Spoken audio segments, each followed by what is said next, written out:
नमस्कार मित्रहो. जर तुम्हाला असं वाटत असेल, की मी सगळं बरोबर करतोय, तरी सगळं उलटं का होतंय? देव माझी परीक्षा का घेतोय? मी नेमकं कुठे चुकतोय हेच मला कळत नाही. तर आज मी तुम्हाला देवाविषयी एक पूर्णपणे वेगळाच दृष्टिकोन देणार आहे, जो ऐकल्यावर कदाचित तुमच्या आयुष्यातल्या सगळ्या स्ट्रगल्सचा अर्थच बदलून जाईल. कारण आजचा विषय आहे की देव तुमची परीक्षा घेत नाही, तर तो तुम्हाला तयार करत आहे. आणि आपण बोलणार आहोत अशा 5 डिवाइन पॅटर्न्स बद्दल, दैवी पॅटर्न्स बद्दल, ज्या तुमच्या आयुष्यात आत्ता या क्षणी घडत असतील आणि तुम्हाला त्या मागचा खरा अर्थ काय हे आजपर्यंत कुणीच सांगितलेलं नसेल. मित्र, माझी एकच विनंती आहे, हा व्हिडिओ मध्येच सोडू नका. कारण शेवटचा पॅटर्न हा सगळ्यात पॉवरफुल पॅटर्न आहे आणि तो ऐकल्यावर तुम्हाला तुमच्या स्वतःच्या आयुष्याकडे बघायचा नजरिया हा कायमचा बदलेल. तर चला, आधी आपण या आजच्या व्हिडिओचे सेक्शन्स पाहून घेऊया. सुरुवातीला एक छोटी पण खरी असणारी गोष्ट, ज्या मुलाला देवाने नाही म्हटलं आणि नंतर कळालं की ते का होतं. नंतर पॅटर्न नंबर 1, तुम्ही मागत राहता पण देव थांब असं का म्हणतो. नंतर पॅटर्न नंबर 2, तुमच्या आजूबाजूचे लोक पुढे जात आहेत पण तुम्ही मात्र अडकलेलेच का. मग नंतर पॅटर्न नंबर 3, तुम्हाला अचानक एकटेपणा जाणवतो, सगळे आजूबाजूला असूनही. मग नंतर पॅटर्न नंबर 4, तुमच्या हातून अचानक जुन्या गोष्टी सुटून का जातात. मग त्यानंतर फायनली पॅटर्न नंबर 5, तुम्हाला स्वतःची ओळख पटेनाशी होते. तुम्हाला वाटायला लागतं की मी कोण आहे, हा प्रश्न तुम्हाला खूप सतवायला लागतो मित्र. आणि यानंतर शेवटचं आपलं मनापासून बोलणं. आणि यानंतर सगळ्यात शेवटी मी तुमच्यासाठी एक छोटासा संकल्प देणार आहे मित्र. एक छोटी गोष्ट, ज्या मुलाला देवाकडून नाही हे उत्तर मिळालं. सांगलीचा अमित, लहानपणापासून या मुलाचं एकच स्वप्न होतं, एक इंजिनियर व्हायचं, चांगल्या कंपनीत जायचं, आपल्या आईबाबांना एका मोठ्या घरात ठेवायचं. अमितला 12वी मध्ये खूप चांगले मार्क्स मिळाले. त्याने CET ची परीक्षा दिली, त्यातही त्याचा चांगला स्कोर आला. पण पुढे त्याच्या आयुष्यात एक छोटीशी अडचण आली.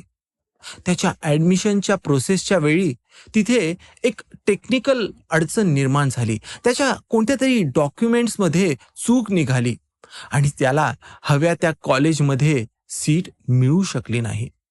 यामुळे हताश होऊन मनात नसतानाही त्याला दुसऱ्या एका सामान्य असलेल्या कॉलेजमध्ये ॲडमिशन घ्यावं लागलं. हे कॉलेज इतकं साधं होतं मित्र हो, की त्याचं नाव सांगायलाही त्याला खूप लाज वाटायची. पुढचे 4 वर्षे त्याने स्वतःला फेलियर म्हणून लेबल केलं. या सगळ्या गोष्टींचा दोष तो स्वतःला देऊ लागला. त्याचे मित्र IIT, NIT मध्ये गेले. इंस्टाग्रामवर त्यांचे कॅम्पस फोटोज टाकायचे. पण अमित मात्र त्यांच्याकडे फक्त बघतच राहायचा आणि आतून पूर्णपणे तुटत राहायचा. रात्री देवाला म्हणायचा, देवा, मी काय चूक केली होती रे? मी तर मेहनत केली होती ना, पण त्याच्यासाठी पुढे नेमकं काय वाढून ठेवलेलं होतं हे अमितला माहिती नव्हतं. त्या साधारण असणाऱ्या कॉलेजमध्येच एक प्रोफेसर होते. त्यांचं नाव देशमुख सर. या देशमुख सरांनी इंजिनिअरिंग शिकवण्यापेक्षाही अमितला विचार करायची कला शिकवली. थिंक डिफरंटली असं ते त्याला नेहमी म्हणायचे. त्यांनी अमितला स्टार्टअप्स बद्दल सांगितलं, प्रॉब्लेम सॉल्विंग नेमकं कसं करायचं त्याबद्दल सांगितलं आणि यासोबतच एक बिझनेस माइंडसेट कसा असावा त्याबद्दल देखील त्यांनी याला सांगितलं. या विचारसरणीलाच घेऊन अमित तिथे शिकू लागला. शेवटी अमितने फायनल इयरमध्ये एक छोटंसं प्रोडक्ट देखील बनवलं. हे प्रोडक्ट कोणत्या कंपनीला फक्त भरमसाठ पैसा कमवून देणारं एक साधन नव्हतं, तर हे शेतकऱ्यांसाठी एक सिंपल ॲप होता, जो मोबाईलमध्ये काम करणारा होता. हे त्याने एका विचारसरणीला धरून बनवलेलं ॲप होतं. काही दिवसातच या ॲपने खूप लोकप्रियता मिळवली मित्र. आणि आज अमित एका ॲग्रीटेक स्टार्टअपचा फाउंडर आहे. त्याच्या प्रोडक्टने 3,000 पेक्षा जास्त शेतकऱ्यांना डायरेक्ट फायदा मिळवून दिलेला आहे. आणि ज्या IIT मधल्या मित्रांना पूर्वी तो लकी असं समजायचा, त्यातले काही जण आज कॉर्पोरेट प्रेशरमध्ये मेंटली थकलेले आहेत. अमित एकदा इंटरव्ह्यूमध्ये म्हणाला की मला त्या कॉलेजमध्ये ॲडमिशन नाही मिळालं कारण देवाला माहिती होतं की माझा खरा टीचर तिथे नाहीये, तो इथे या कॉलेजमध्ये होता. मित्र हो, इथे नेमका मुद्दा काय? तर जेव्हा देव नाही म्हणतो तेव्हा तो रिजेक्शन देत नसतो, तो डायरेक्शन देत असतो. तो आपल्याला एक दिशा देत असतो. तुम्हाला वाटतं की माझी सगळी दारं बंद झाली आहेत, पण खरं तर तुम्ही चुकीच्या इमारतीत शिरणार होता आणि त्यापासूनच त्या शक्तीने तुम्हाला वाचवलेलं असतं. या बॅकग्राऊंडवर आता आपण ते 5 डिवाइन पॅटर्न्स बघूया. डिवाइन पॅटर्न्स म्हणजेच दैवी पॅटर्न्स बघूया, ज्यातून देव तुम्हाला कोणातरी मोठ्या गोष्टीसाठी तयार करत असतो. आता हे पॅटर्न्स जर तुम्हाला एकदा कळाले की तुम्हालाही समजेल की देव तुमच्या सोबत आहे. पॅटर्न नंबर 1, तुम्ही मागत राहता पण देव थांब म्हणतो. मित्र हो, मला माहिती आहे की ही जगातली सर्वात फ्रस्ट्रेटिंग फिलिंग आहे. तुम्ही रोज प्रार्थना करता, देवासमोर नतमस्तक होता, मग शेवटी देवाकडे काहीतरी मनापासून मागता. तुम्ही म्हणता, देवा मला फक्त ही एवढी एकच गोष्ट दे, मला बाकी काहीच नको. पण एवढं करूनही कधी कधी काहीच घडून येत नाही. इथे महिने जातात, वर्षे जातात आणि मग मागे वळून तुम्ही बघता तेव्हा तुम्हाला दिसतं की काही लोक जी तुमच्यापेक्षा कमी मेहनती आहेत आणि त्यांना मात्र ते सगळं अगदी सहजपणे मिळतंय. मग तुमच्या मनात विचार येतो की देव माझं ऐकतच नाहीये. मी इतकं चांगलं वागतो तरी माझ्याकडेच देवाचं दुर्लक्ष होतंय. पण इथे एक गोष्ट समजून घ्या मित्र हो. आता एक एक शेतकरीच घ्या ना. तो शेतात बी पेरतो आणि घरी जातो. मग लगेच दुसऱ्या दिवशी तिथे परत जायला लागतो. तिथे जाऊन ती माती उकरून बघायला लागतो. पण त्याला तिथे काहीच दिसत नाही. मग तो म्हणतो, अरे अजून उगवलं नाही. मग नंतर परत तो घरी जातो आणि परत तिसऱ्या दिवशी तिथे परत येऊन ते उकरायला लागतो. असं नेहमी नेहमी झाल्याने मग चौथ्या दिवशी तो म्हणायला लागतो की ही मातीच खराब आहे आणि हे बी देखील खोटं आहे. पण त्याला हे माहिती नव्हतं की त्याने पेरलेलं ते बी जमिनीच्या आतच अंकुरत होतं. अंधारात जेव्हा कुणी पाहत नव्हतं तेव्हा ते बी वाढत होतं. पण हे त्या शेतकऱ्याला मात्र त्याच्या डोळ्याला दिसत नव्हतं. मित्र हो, अगदी तसंच तुमची प्रार्थना देखील वर्क करत असते. तुम्हाला जे रिझल्ट्स दिसत नाहीत म्हणजे तुमची प्रार्थना निकामी ठरली असं होत नसतं मित्र हो. कधी कधी देव आपल्याला थांब असं म्हणत असतो, कारण तुम्ही आज त्यासाठी तयार नसता. जे तुम्ही आत्ता मागताय ते तुम्हाला आत्ता जरी मिळालं तरी ते तुम्ही हँडल करू शकणार नाही.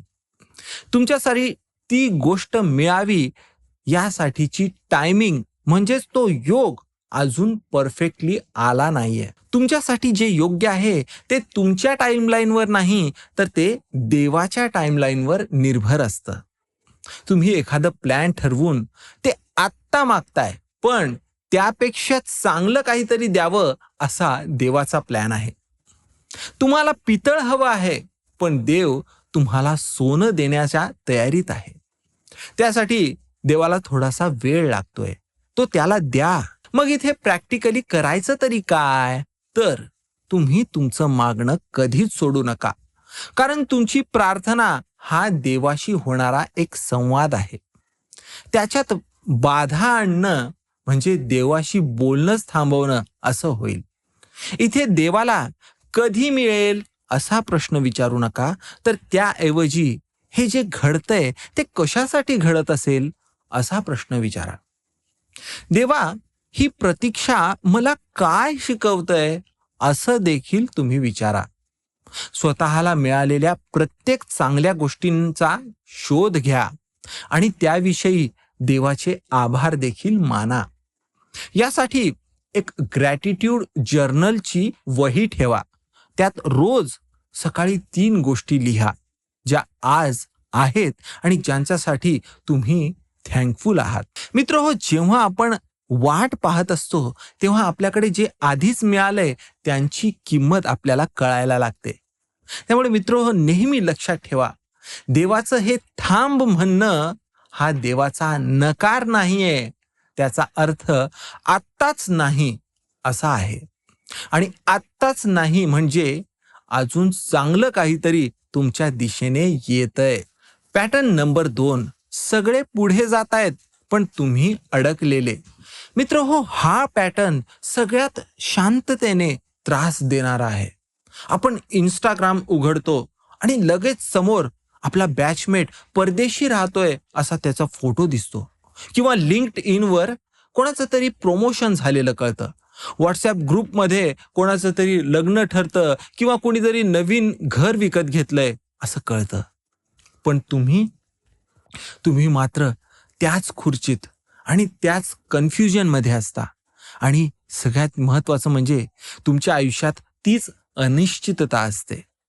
तुमच्या मनातून आवाज यायला लागतो, अरे सगळे सेटल होत आहेत पण मी मात्र अजूनही स्ट्रगलच करतोय, मला काहीच जमत नाही. पण इथे एक सुंदर गोष्ट सांगतो मित्र, ती लक्ष देऊन ऐका. आता एक बांबूचं झाडच घ्या ना. शेतकरी बांबूचं बी लावतो, पण पहिली 4 ते 5 वर्ष जमिनीवर काहीच दिसत नाही, न कोणतं अंकुर न काही संकेत. शेजारची झाडं मात्र वाढत असतात, त्यांना फुले येतात, फळं येतात. तिकडे त्यांची वाढ होत असते, पण इकडे हा बांबू मात्र जमिनीखाली शेकडो फूट त्याची मुळं पसरवत असतो. आणि मग एक दिवस उजडतो आणि त्यापुढे काही आठवड्यातच तो बांबू अगदी 90 फूट उंच वाढतो. कुणी याकडे पाहून ओव्हरनाईट सक्सेस असं म्हणायला लागतात. पण त्यापूर्वी जपलेलं ते 4 ते 5 वर्षाचं जे फाउंडेशन आहे ते मात्र कुणालाच दिसत नाही. मित्र हो, तुम्ही आत्ता त्या फेजमध्ये आहात जिथे तुमची मुळं वाढत आहेत. देवाने तुम्हाला कुठे अडकवून ठेवलेलं नाहीये, तर तो तुमची मुळं मजबूत करतोय. आणि या मागचं कारण काय हे देखील नेहमी लक्षात असू द्या. कारण जे लोक लवकर लवकर वर उंची गाठतात ना, त्यातल्या अनेकांची मुळं ही कमकुवत असतात. जेव्हा एक मोठा वादळ येतो तेव्हा ही झाडं लगेच कोसळतील. पण तुमची वेळ जेव्हा येईल आणि देवाने ठरवल्याप्रमाणे जेव्हा तुम्ही उभे राहाल ना, तेव्हा तुम्ही असे उभे राहाल की कोणताही वारा तुम्हाला हलवू शकणार नाही. आता इथे नेमकं करायचं तरी काय? तर आपल्या आत्म्याचं संरक्षण करायचं आहे. आणि या आपल्या आत्म्यासाठी कंपॅरिझन करणं हे सगळ्यात मोठं विष आहे.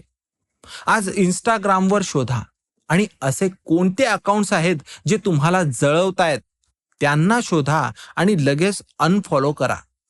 असं करणं ही एक वीकनेस नाहीये, तर हे एक सेल्फ प्रोटेक्शन आहे. तुमचं आयुष्य हे फक्त तुमचंच आहे मित्र हो. 30व्या वर्षी देखील सेटल न होणं म्हणजे फेल होणं असं नसतं.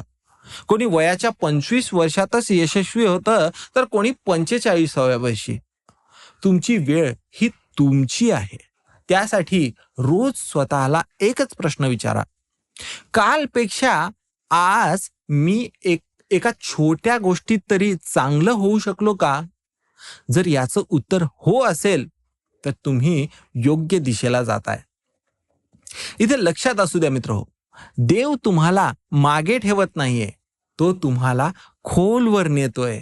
कारण त्याला तुमची मुळं मजबूत करायची आहेत, जेणेकरून तुम्ही उंचीवर जाताना कधीच पडणार नाही. पॅटर्न नंबर 3, सगळे आजूबाजूला असूनही एकटेपणा जाणवतो. आता हा वाला पॅटर्न खूप सटल आहे. बाहेरून दिसायला तर सगळं नॉर्मल दिसतं, म्हणजे घरात माणसं आहेत, ऑफिसमध्ये कलिग्स आहेत, फोनमध्ये शेकडो कॉन्टॅक्ट्स आहेत, पण आतून, मनाच्या आत मात्र एक पोकळी निर्माण झालेली असते. एक शांतता जी खूप डिस्टर्बिंग वाटणारी असते. कुणालाच माझी खरोखर गरज नाही असं वाटायला लागतं. कधी ग्रुपमध्ये बसलेले असाल तर सगळे हसत खेळत एकमेकांशी बोलत असतात आणि तुम्हाला मनात वाटत असतं की मी इथे देहाने तर उपस्थित आहे, पण मी इथे बिलॉंग करत नाहीये. मित्र हो, आपल्याला होणारं हे जे दुःख आहे, हे कोणालाच सांगता देखील येत नाही. कारण लोकांना सांगावं म्हटलं तर ते म्हणतील, "अरे असं काय बोलतोयस? तुझ्या भोवती तर एवढे लोक आहेत ना, मग तू एकटा कसा काय?"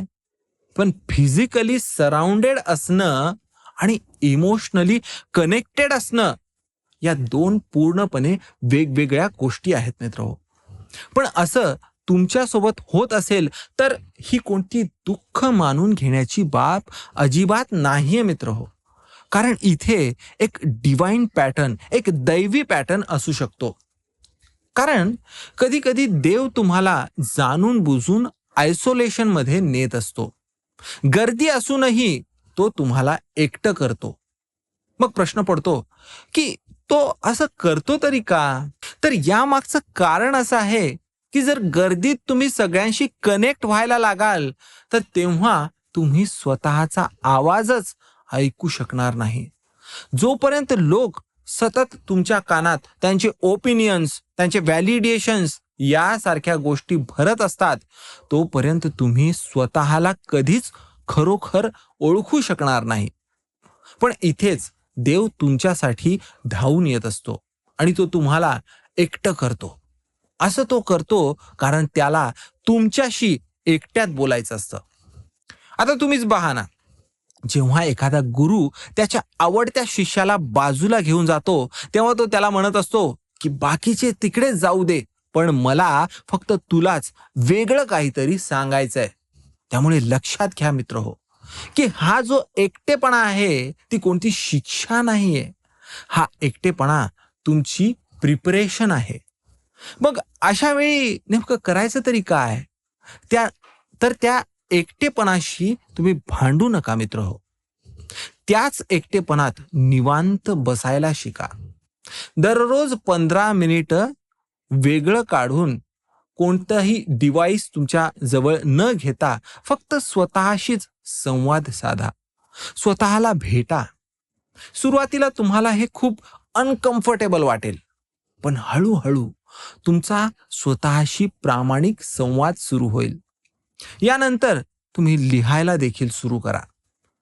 डायरी, जर्नल्स किंवा मोबाईलमधले नोट्स काहीही चालेल. तुमच्या मनातलं सगळं बाहेर काढायला लागा. इथे कोणीच वाचणार नाही किंवा तुमच्या मनाला जज देखील करणार नाही. दररोज मी सांगतो ती प्रार्थना करा. या प्रार्थनेत म्हणा, देवा, या शांततेत तुला मला काय सांगायचं आहे ते कळायची मला शक्ती दे. बिनकामाच्या लोकात वावरण्यापेक्षा क्वालिटी असणारेच लोक शोधा. 100 वरवरच्या नात्यांपेक्षा 2 ते 3च जेन्युइन माणसं पुरेशी असतात मित्र हो. अशी माणसं जी तुमची शांतता देखील समजू शकतात. हेच तुमचे खरे लोक असतात. त्यामुळे लक्षात ठेवा, जे फूल उमलणार असतं ते आधी कळीत बंद असतं, एकटं आणि अंधारात असतं. पण तो एकटेपणाच उमलण्याची एक तयारी असते. पॅटर्न नंबर 4, जुन्या गोष्टी अचानक हातातून सुटत जातात. आता हा पॅटर्न बऱ्याचदा खूप कन्फ्यूज करणारा असतो. अचानक गोष्टी घडायला लागतात, जसं की ज्या जॉबमध्ये तुम्ही नुकतंच कम्फर्टेबल झालेले असता, तिथेच अचानक काहीतरी बदलतं. म्हणजे बॉस तरी बदलतो किंवा त्या कंपनीची काही पॉलिसीज बदलते आणि या बदलामुळे तुम्हाला नंतर आता आता हे माझं राहिलं नाही असं वाटायला लागतं. किंवा ज्या शहरामध्ये तुम्ही वर्षानुवर्ष राहिलात, तिथेच अचानक मन लागेनासं होतं. ज्या सवयी, ज्या रूटीन्स आधी खूप कम्फर्टेबल होत्या, आता त्या अचानकपणे मीनिंगलेस वाटायला लागतात.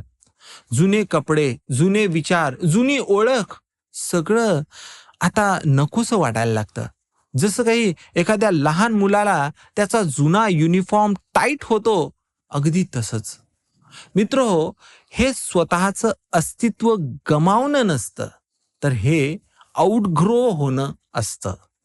म्हणजेच हीच तुमची वाढ होते याचं खरं-खुरं लक्षण आहे मित्रहो. आता एखादा साप घ्या.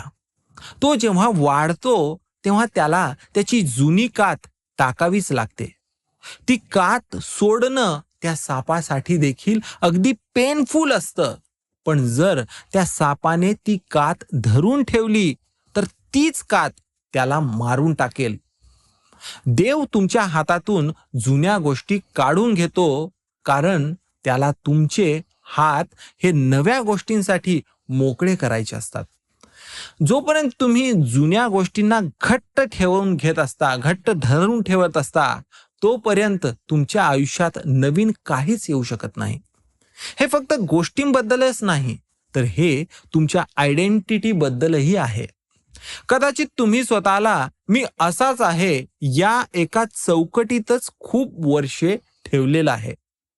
पण आता देव ती चौकट तोडतोय आणि ते तुटणं खूप त्रासदायक आहे. पण तीच तुमची खरी ग्रोथ आहे. आता इथे नेमकं करायचं तरी काय? तर लेटिंग गो ची प्रॅक्टिस करा. एखादी जुनी गोष्ट, ती फिजिकली असो किंवा इमोशनल, ती जाते तर तिला सोडून द्या. जुने राग असतील, जुना पश्चाताप असेल किंवा एखादा जुना फोटो जो तुम्हाला रोज दुखावतोय, हे सगळं काही जाऊ द्या. तुमच्या आयुष्यात जो बदल येतोय त्याला जास्त विरोध करू नका. जेव्हा तुम्ही पण मी असंच करायचो असं म्हणता, तेव्हा हे वाक्य तुम्हाला तिथेच अडकून ठेवत असतात. पण तेच जर तुम्ही म्हणायला लागलात, की मी आता वेगळं काहीतरी ट्राय करू शकतो, तेव्हा हे वाक्य मात्र तुम्हाला मुक्त करतं. देवाशी बोला आणि त्याला सांगा, मला माझ्या आयुष्यातून जे काही सोडायचं आहे, ते सोडून द्यायची ताकद दे आणि नवं जे काही येणार आहे, ते स्वीकारायची शक्ती दे. लक्षात ठेवा मित्रहो, तुम्ही जे गमावत आहात ते तुम्हाला डिफाईन करत नसतं. पण तेच तुम्ही ते गमावल्यावर जे बनता ते तुम्हाला डिफाईन करतं. पॅटर्न नंबर 5, मी कोण आहे हा प्रश्न सतावतो. मित्रहो, हा पॅटर्न सगळ्यात गहन आहे आणि मला पर्सनली हा सगळ्यात दैवी अनुभव देणारा वाटतो. एक दिवस अचानक वाटायला लागतं, की मी जे करतोय ते मला खरंच करायचं आहे का? की लोकांनी सांगितलंय म्हणून मी ते करतोय? मी जसा वागतोय तो खरा मी आहे का? की सगळ्यांना खुश ठेवण्यासाठी मी एक मुखवटा घालून फिरतोय? मला स्वतःविषयी काय आवडतं? मला स्वतःचा कोणता गुण माहिती आहे? मी स्वतःला खरोखर ओळखतो का? जर हे प्रश्न तुम्हाला देखील सतावत असतील, तर मी तुम्हाला सांगतो मित्रहो, की घाबरू नका. हे प्रश्न येणं खूप चांगला संकेत आहे. याचा अर्थ म्हणजे तुमचा आत्मा आता जागा होतोय. बहुतेक लोक संपूर्ण आयुष्य कधीच स्वतःला हे प्रश्न विचारत नाहीत.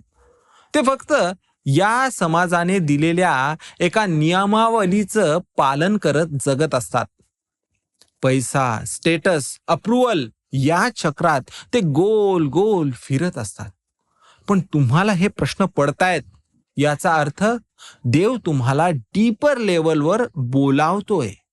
तो तुम्हाला म्हणतोय, तू फक्त जगण्यासाठीच इथे आला नाहीस, तर तू काहीतरी एक विशिष्ट ध्येय घेऊन आलायस आणि ते ध्येय शोधायची तुझी वेळ आता आलेली आहे. मी कोण आहे हा प्रश्न म्हणजे कोणतं संकट नाही मित्रहो, तर ही देवाची एक हाक आहे. आत्ता अशा वेळी काय करायचं तरी काय? तर स्वतःला एक रिव्हर्स इंजिनियर बनवा. आता रिव्हर्स इंजिनियर म्हणजे काय? तर अशा कोणत्या गोष्टी आहेत ज्या करताना तुम्ही वेळच विसरून जाता? किंवा अशी कोणती लोक आहेत ज्यांच्याशी बोलताना तुम्हाला एनर्जाइज्ड वाटतं? किंवा लहानपणी तुम्हाला कुणी काही म्हणण्याआधीच काय काय करायला आवडायचं? या सगळ्या गोष्टींच्या मुळाशी जा.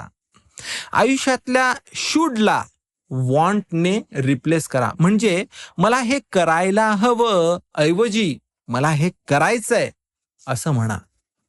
हा बदल दिसायला छोटा वाटतो, पण हा लाईफ चेंजिंग बदल आहे. यासाठी एक शांत संध्याकाळ काढा. यावेळी कोणाशी काहीच बोलू नका. एका कागदावर लिहा. जर कोणाचाही जजमेंट नसता किंवा पैशाची अडचणही नसती, तर मी कसं जगलो असतो? या प्रश्नाचं जे उत्तर येईल ते तुमच्या खऱ्या सेल्फची एक झलक असेल. मग देवाला विचारा, तू मला कशासाठी बनवलंयस? मला माझा पर्पज दाखव. मी ते फॉलो करायला तयार आहे. मित्र, लक्षात ठेवा, तुमचा पर्पज तुम्हाला एका रात्रीतच सापडणार नाही, पण तो शोधायला सुरुवात करणं हेच पहिलं डिवाइन दैवी स्टेप आहे. आणि ते स्टेप तुम्ही आज हे व्हिडिओ पाहून आधीच घेतलेलं आहे. माझं आणि तुमचं नातं. मित्र हो, या 5 पैकी किमान एक पॅटर्न तरी तुमच्या आयुष्यात आत्ता या क्षणी चालू असेल याची मला खात्री आहे. आणि जर असेल तर एक गोष्ट तुमच्या मनात कोरून ठेवा. देव तुम्हाला त्रास देत नाही, तर देव तुम्हाला घडवत असतो. आणि जे घडवलंय जातंय ते सुरुवातीला थोडं तरी दुखतच. जसं की टाकीचे घाव सोसल्याशिवाय देव पण येत नाही, अगदी तसंच. छोटासा संकल्प.